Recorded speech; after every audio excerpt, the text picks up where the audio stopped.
Hello students, कैसे हैं आप सभी लोग। आज हम फिर से स्टार्ट करते हैं एक नया चैप्टर, और इस चैप्टर का नाम है आपका सत्ता की साझेदारी। देखिए, अभी तक हमने भूगोल के चैप्टर्स कर लिए, भूगोल के अध्याय कर लिए और इतिहास के अध्याय कर लिए। अब हमारा ये जो पहला चैप्टर है आज, ये किसका है? नागरिक शास्त्र का है। ठीक है, तो इसका टाइटल है सत्ता की साझेदारी। तो चलिए स्टार्ट करते हैं। ठीक, चलिए, तो हमारा फर्स्ट क्वेश्चन है, पहला प्रश्न ये पूछा गया है कि बेल्जियम में किस प्रकार की सरकार है। बेल्जियम में कैसी सरकार है, इसके बारे में पूछा गया है। तो पहले तो थोड़ा सा आप देख लीजिए कि बेल्जियम है कहाँ पर। तो बेल्जियम हमारा यूरोप का एक देश है और उसकी जनसंख्या लगभग हरियाणा, जो हमारे यहाँ एक राज्य है, उसकी जनसंख्या से भी काफ़ी कम है। इसके आसपास के अगर देशों की बात करते हैं तो है आपका जर्मनी, फ्रांस, नीदरलैंड, ये इसके आसपास के देश हैं। ठीक है, अब देखिए यहाँ पे प्रश्न हमसे पूछा गया है कि यहाँ पर किस तरीके की सरकार है। तो पहला दिया हुआ है सामूहिक सरकार, दूसरा सामुदायिक सरकार, राजतंत्र या एक पक्षीय सरकार। देखिए, इसका सही आंसर तो है सामुदायिक सरकार। तो बेल्जियम में कैसी सरकार है? सामुदायिक सरकार है। अब इसके साथ साथ हमें यह भी पता होना चाहिए कि सामूहिक सरकार, राजतंत्र, एक पक्षीय सरकार या फिर सामुदायिक सरकार आखिर होती क्या है। तो थोड़ा सा उसके बारे में देख लीजिए। देखिए, राजतंत्र तो क्या होता है, जब राजशाही जो परिवार होता है, ठीक है, उसका ही पूरा शासन होता है किसी देश पर या किसी देश की जनता पर, तब हम उसे क्या कहते हैं कि राजतंत्र है वहाँ पर। ठीक है, तो वो हो गया आपका राजतंत्र। दूसरा सामुदायिक सरकार, नाम से ही पता चल रहा है, यानी समुदाय की सरकार, किसी एक कम्युनिटी की सरकार होती है, किसी एक समुदाय की जब सरकार होगी, यानी कि ऐसी सरकार जिसमें समुदाय के लोग होंगे और वह नियम बना रहे होंगे, कानून बना रहे होंगे और उससे पूरा देश संचालित हो रहा होगा, तब हम उसे कहते हैं सामुदायिक सरकार। और ऐसी ही सरकार कहाँ पर है? बेल्जियम में। वहीं बात आती है एक पक्षीय सरकार।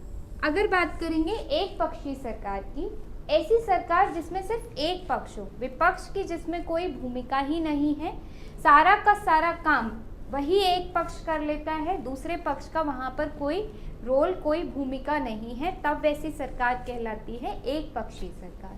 वहीं दूसरी तरफ अगर हम सामूहिक सरकार की बात करते हैं, तो जब समूह के बहुत सारे लोग मिलकर किसी सरकार का निर्माण करते हैं, तब हम उसे कहते हैं सामूहिक सरकार।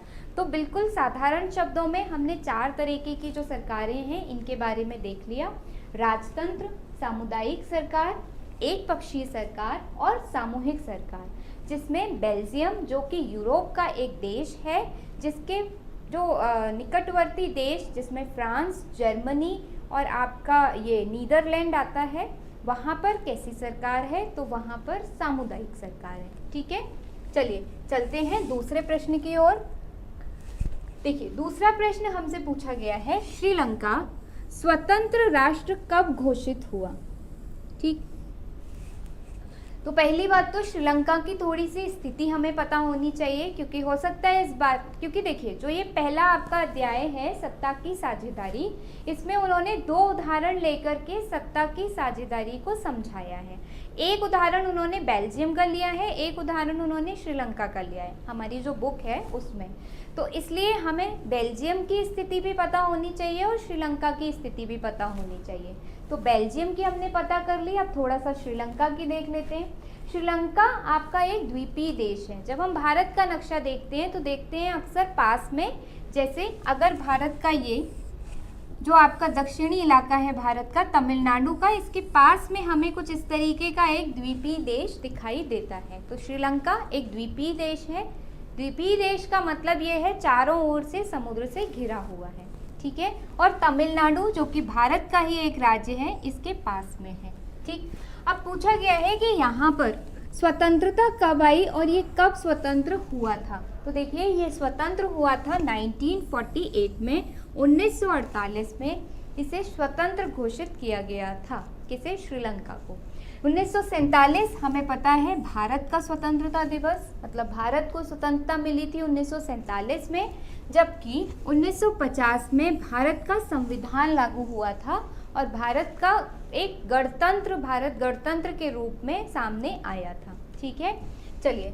और वहीं 1945 अगर सन हम देखें तो 1945 में हमारा जो सेकेंड वर्ल्ड वॉर है, यानी द्वितीय विश्व युद्ध हमारा 1945 में ख़त्म हो गया था। तो ये कुछ अदर ऑप्शन से जो संबंधित आपकी जानकारी थी हमने वो देखी, और इसके साथ ही साथ श्रीलंका में राष्ट्रीय स्वतंत्रता कब आई थी वह भी हमने देख लिया। चलिए आगे चलते हैं, और श्रीलंका की जो स्थिति है वह भी देख ली हमने। आगे चलें। देखिए, प्रयास यही रहता है कि आपका एक प्रश्न के साथ आप कई प्रश्नों को हल करने की कोशिश कर पाएँ, है ना। उसके साथ इतनी जानकारी आपको मिल जाए कि अगर उससे संबंधित कोई और प्रश्न आता है तो आप उसे उत्तर दे पाएँ आराम से। चलिए, नेक्स्ट जो प्रश्न है वो हमसे पूछा जा रहा है कि गृह युद्ध से क्या तात्पर्य है। गृह युद्ध, गृह युद्ध से आप क्या समझते हैं, या गृह युद्ध से क्या तात्पर्य है। चलिए, इसे हम एक उदाहरण के माध्यम से समझेंगे। गृह युद्ध होता क्या है। देखिए, श्रीलंका जब स्वतंत्र हुआ 1948 में, तब हमने देखा कि श्रीलंका की जैसे ही स्वतंत्रता मिली वैसे वहाँ पर दो समुदाय हैं, या दो भाषा ग्रुप या दो भाषा समूह वहाँ पर थे। एक था आपका सिंहली भाषा, इसे मैं उदाहरण से समझा रही हूँ, अभी समझ में आ जाएगा। सिंहली भाषा बोलने वाला वो लोग जो सिंहाली बोलते थे। एक है आपके जो बोलते थे तमिल, और तमिल में भी हमारे एक दो में विभाजित थे। एक थे जो भारत से गए हुए तमिल थे, उनके बच्चे जो लोग अब वहाँ पर रह रहे थे, क्योंकि हमें पता है श्रीलंका भी क्या था, उपनिवेश था, ब्रिटिशर्स का उपनिवेश, कॉलोनी था। उन्होंने यहाँ से तमिलनाडु के बिल्कुल नज़दीक पड़ता था आपका श्रीलंका, तो तमिलनाडु से तमिल्स को ले जाकर के कहाँ पे बसाया, श्रीलंका में बसाया, और वहाँ पे अपने उद्योगों में उनसे काम करवाया गया। ठीक, किसने करवाया, ब्रिटिशर्स ने करवाया। तो तमिल्स जो यहाँ पर थे वो दो तरीके के हैं श्रीलंका में, एक तो जो भारत से गए और एक जो वहाँ पर मूल रूप से रह रहे थे। एक तो वो जो भारत से गए और एक जो वहाँ पर मूल रूप से रह रहे थे। भारत से गए मतलब भारत से जो लोग गए थे उनके बच्चे वगैरह, मतलब आने वाली पीढ़ियाँ जो वहाँ पर रह रही थी। तो जब श्रीलंका स्वतंत्र होता है तो ये जो हैं आपके सिंहाली जो बहुसंख्यक हैं यानी कि बहुत अधिक मात्रा में, या इनकी जनसंख्या वहाँ पर सबसे ज़्यादा है। इन लोगों ने सरकार पर अपना कब्जा करने की कोशिश की और ये लोग सरकार में आ जाते हैं। और जैसे ही ये सरकार में आते हैं, ये जो यहाँ पर तमिल्स थे, देखिए सिंहाली की जो जनसंख्या है वह ज़्यादा थी, और जो तमिल भाषी थे, जो लोग तमिल बोलते थे, इनकी जनसंख्या कम थी। ठीक है, तो जब श्रीलंका आपका स्वतंत्र हुआ 1948 में, तो सत्ता में कौन आते हैं, सत्ता में आते हैं सिंहाली। जाहिर सी बात है, इनकी जब जनसंख्या ज़्यादा है तो यही लोग सत्ता में आएंगे। तो जब ये सत्ता में आते हैं तब ये तमिल जो है उनके साथ में भेदभावपूर्ण व्यवहार करते हैं। उनकी भाषा को ना तो ये पहचान देने की कोशिश करते हैं, यानी ये पूरी तरीके से अपने फैसलों को तमिल पर लागू करने की या उन पर थोपने का प्रयास करते हैं। जो सिंहाली बहुल सरकार है वह इन पर, तमिल्स पर अपने फैसले थोपने का प्रयास करती है। इस वजह से होता क्या है कि ये जो तमिल हैं, इन्हें ये महसूस होता है कि यह जो सरकार है यह हमारे तो हित के बारे में सोच ही नहीं रही है, ना हमारी भाषा के बारे में सोच रही है, ना हमारी संस्कृति के बारे में सोच रही है। ये पूरी तरीके से हमारी भाषा, हमारी संस्कृति को ख़त्म कर देना चाहते हैं, नष्ट कर देना चाहते हैं। तो लेकिन तमिल्स क्या सोचते हैं, हम ऐसा नहीं होने देंगे। हम क्या करेंगे, हम विद्रोह करेंगे। किसके खिलाफ विद्रोह करेंगे, सरकार के खिलाफ विद्रोह करेंगे। और सरकार कैसी है, सिंहाली बहुल लोगों की सरकार है, जो कि श्रीलंका में सबसे ज़्यादा जनसंख्या में मौजूद है इस समय। ठीक है, तो इसका मतलब क्या हुआ कि जिस देश में सरकार विरोधी समूहों की हिंसक लड़ाई ऐसा रूप ले लें कि वहाँ युद्ध सा लगे तो उसे गृह युद्ध कहा जाता है। और ये जो हिंसक लड़ाई होती है ना, ये किसके द्वारा होती है? देश के ही लोगों के द्वारा। ठीक, यानी एक देश में सिंहाली भी रह रहे हैं, तमिल भी रह रहे हैं। सिंहाली जो नियम बना रहे हैं, सिंहाली क्या है? सरकार में है। सिंहाली जो नियम बना रहे हैं सरकार चलाने के लिए या देश को चलाने के लिए, शासन को चलाने के लिए, सिंहाली सरकार जो नियम बनाती है वह नियम भेदभावपूर्ण है। किसके साथ में? तमिल लोगों के साथ में। सिंहाली सरकार तमिल जो लोग हैं उनकी संस्कृति का ध्यान नहीं रखती, उनकी भाषा का ध्यान नहीं रखती, उन पर पूरी तरीके से अपने फैसले थोपना चाहती है। तब ऐसे में क्या होता है कि जो तमिल हैं वह विद्रोह करते हैं। किसके खिलाफ? सरकार के खिलाफ। तो इतना विद्रोह बढ़ जाता है तमिल का कि ऐसा लगता है कि देश में युद्ध का माहौल बन गया है।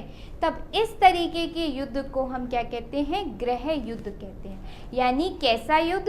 एक ही घर में, एक ही देश में होने वाला युद्ध। किनके बीच में? दो भाइयों के बीच में। एक तरीके से दो भाइयों के बीच में। अब इस युद्ध में दो देश नहीं है, ठीक, दो भाषा वर्ग हैं या दो भाषा के लोग हैं, एक सिंहाली और एक तरफ तमिल। ठीक, समझ में आया? मेरे हिसाब से गृह युद्ध समझ में आ गया होगा।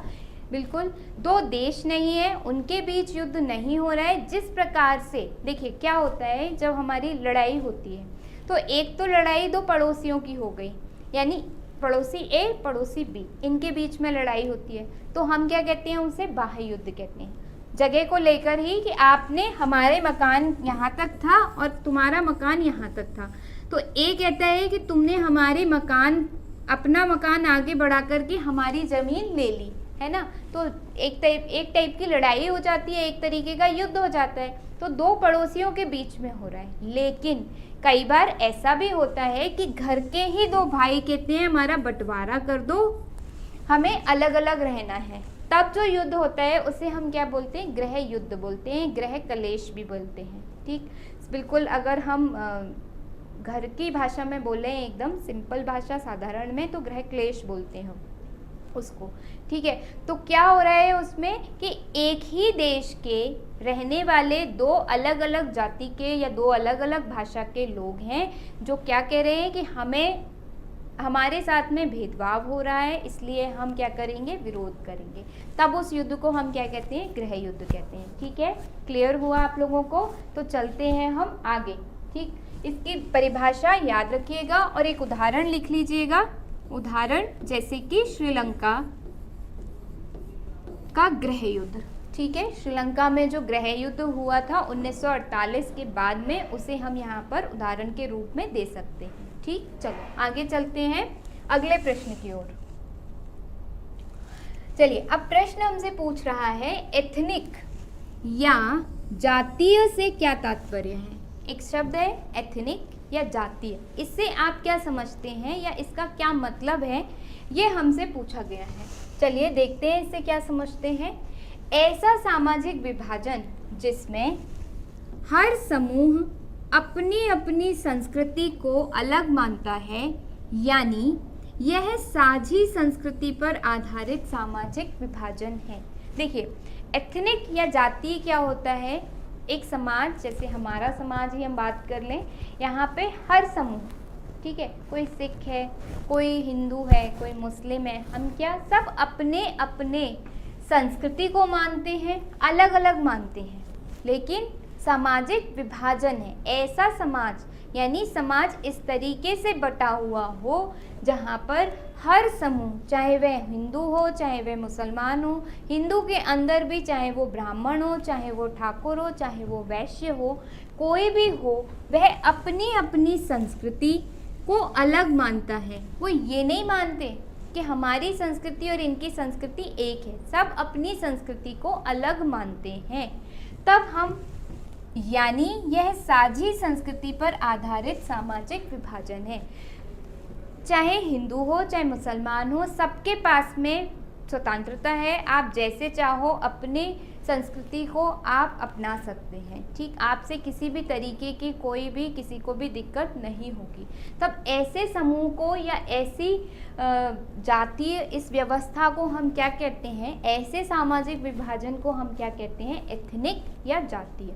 ठीक, एथनिक या जातीय क्या होता है, ऐसा सामाजिक विभाजन जिसमें हर समूह अपनी अपनी संस्कृति को अलग मानता है, मतलब यह साझी संस्कृति पर आधारित सामाजिक विभाजन है। ठीक है, समझ में आ गया एथनिक या जातीय क्या होता है। उदाहरण के समय तरह से हमने देख भी लिया। ठीक है, चलिए तो चलें आगे।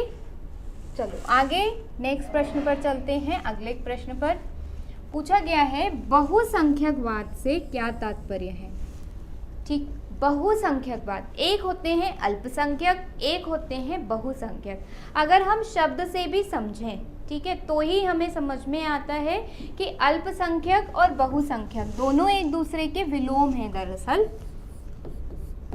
अल्पसंख्यक, संख्यक यानी कि संख्या, और अल्प यानी कि कम, तो जिनकी संख्या कम है वो हो गए अल्पसंख्यक, तो जिनकी संख्या ज़्यादा है वह हो गए बहुसंख्यक। ये तो समझ में आया कि बहुसंख्यक क्या होते हैं, लेकिन बाद में ये जो वाद लगा दिया है, बहुसंख्यक तो समझ में आ गया, लेकिन बाद में ये जो वाद लगा दिया है, अब इसका क्या मतलब है। तो इसका मतलब देखिए, बहुसंख्यकवाद क्या है, ऐसी व्यवस्था जिसमें देश में रहने वाला बहुसंख्यक समुदाय अपने मनचाहे ढंग से शासन करे और इसके लिए वह अल्पसंख्यक समुदाय की ज़रूरत या इच्छाओं की अवहेलना करे, बहुसंख्यकवाद कहलाता है। अब बहुसंख्यकवाद क्या है, एक तरीके की व्यवस्था है। ठीक, कैसी व्यवस्था, जिसमें जो बहुसंख्यक होंगे, जिनकी संख्या ज़्यादा होगी, सारे फैसले लेने का अधिकार उन्हें ही होगा, सारे नियम बनाने का अधिकार उन्हीं को होगा, शासन को चलाने का अधिकार उन्हीं को होगा, और वे ऐसे फैसले लेते हैं, इस तरीके से शासन चलाते हैं कि जो अल्पसंख्यक हैं उनकी बिल्कुल अनदेखी कर दी जाती है और मनचाहे ढंग से उन पर अपने फैसले थोपने की कोशिश की जाती है। तब ऐसी व्यवस्था को या ऐसे देश की व्यवस्था को हम क्या कहते हैं, बहुसंख्यकवाद कहते हैं। ठीक, समझ में आ गया। उदाहरण आप लोगों के दिमाग में बड़े अच्छे से आ रहा होगा, जैसे हमने क्या देखा था, श्रीलंका। श्रीलंका में भी तो यही हो रहा था। जो सिंहाली थे, सिंहाली बोलने वाले जो लोग थे, और जो तमिल बोलने वाले लोग थे, तमिल क्या थे, अल्पसंख्यक थे, उनकी संख्या कम थी, उनकी जनसंख्या कम थी। सिंहाली क्या थे, बहुसंख्यक थे, उनकी जनसंख्या ज़्यादा थी। और सरकार में किसका शासन था, कौन देश को चला रहा था, सिंहाली चला रहे थे। सिंहाली बहुसंख्यक थे और वो क्या कर रहे थे, तो वो अपने नियम, अपने कानून, अपनी सारी मनचाहे जो फैसले थे वह अल्पसंख्यक तमिलों पर थोप रहे थे। ठीक, उनके हर तरीके के जो मौलिक अधिकार हैं उनकी अनदेखी कर रहे थे, उनके मौलिक अधिकारों का हनन कर रहे थे, उनका शोषण कर रहे थे। तो इसलिए श्रीलंका किस तरीके का उदाहरण है, बहुसंख्यकवाद का उदाहरण है।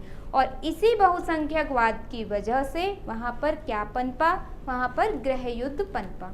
ठीक है, समझ में आया। चीज़ों को जोड़कर देखिएगा तो आपको सारी चीज़ें समझ में आएंगी और याद भी कुछ नहीं करना पड़ेगा। ठीक, बस थोड़ा सा चीज़ों को जोड़ के और उनका मतलब समझने की कोशिश करिएगा। बहुसंख्यकवाद क्या हमने तोड़ा, बहुसंख्यक और वाद। बहुसंख्यक यानी कि ज़्यादा जो संख्या है, जिनकी संख्या ज़्यादा है, अगर वही सत्ता में शासन कर रहे हैं और वो क्या कर रहे हैं, उस शासन के दौरान जो लोग कम संख्या में हैं उनकी अनदेखी कर रहे हैं, उनके मूल अधिकारों या उनके मौलिक अधिकारों का हनन कर रहे हैं, तब ऐसी व्यवस्था या शासन की ऐसी व्यवस्था को हम क्या कहते हैं, बहुसंख्यकवाद कहते हैं। उदाहरण के लिए श्रीलंका में क्या था, बहुसंख्यकवाद था। ठीक है, ठीक, समझ में आया। आगे चलें, चलो। अच्छा, नेक्स्ट जो आपसे प्रश्न पूछा गया है, पूछ रहे हैं वैध सरकार से आप क्या समझते हैं। अब सरकार तो हमें समझ में आता है, कि सरकार क्या होती है, लेकिन यहाँ प्रश्न दूसरा पूछ लिया गया है। यहाँ पूछ लिया गया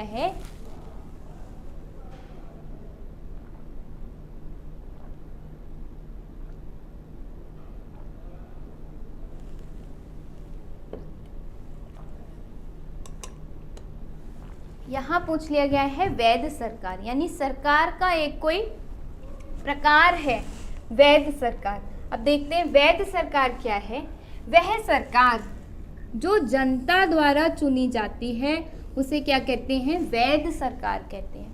यानी सरकार जनता की अनुमति से या जनता की इच्छा से जब चुनी जाती है तो उसे कहते हैं वैध सरकार। क्योंकि देखिए सरकार किस पर शासन करती है, किसके लिए चुनी जाती है सरकार। हम जो अपनी सरकार चुनते हैं, उदाहरण के लिए हम मोदी सरकार लाए, हम अपने यहाँ राज्य में योगी जी की सरकार लाए, तो क्या है, वो क्यों आई हैं ये सरकारें, हम पर ही तो, हमारे लिए ही तो वो लोग अच्छे काम करती हैं, हम ही चुनकर भेजते हैं और हमारे लिए ही अच्छे अच्छे नियम, अच्छी अच्छी योजनाएं लेकर आती हैं जिससे हमारा विकास हो सके। हमारा से मतलब हमारे देश का विकास हो सके। यहाँ पर जब हमारा विकास होगा तो हमारे देश का निश्चित तौर पर विकास होगा। यानी ऐसी सरकार जो जनता द्वारा चुनी जाती है उसे हम क्या कहते हैं, वैध सरकार कहते हैं। क्यों कहते हैं, क्योंकि उसमें जनता की पूरी इच्छा शामिल होती है कि ये सरकार हम पर क्या करे, शासन करे, हमारे लिए अच्छे अच्छे नियम बनाए, अच्छी अच्छी योजनाएं लेकर आए जिससे हम आगे बढ़ सकें, विकास कर सकें। ठीक है, तो वैध सरकार क्या होगी, ऐसी सरकार जो जनता द्वारा चुनी जाती है उसे वैध सरकार कहते हैं। ठीक है, वहीं अवैध सरकार क्या होगी, जब जनता न चुने और अपने आप कोई शासक आ जाए। ठीक है, जनता उससे बहुत परेशान है, जनता नहीं चाहती कि वो हमारे लिए नियम बनाए, हमारे लिए कानून बनाए, हमारे लिए योजनाएं लाए, क्योंकि जनता जानती है उसकी जो द्वारा या उस सरकार के द्वारा जो भी योजनाएं लाई जाएंगी वह हमारे फ़ायदे के लिए नहीं होंगी, वह उनके फ़ायदे के लिए होंगी। तो ऐसी सरकार को क्या कहते हैं, अवैध सरकार कहते हैं, जिसमें जनता की इच्छा शामिल नहीं है जिस सरकार के चयन में। ठीक।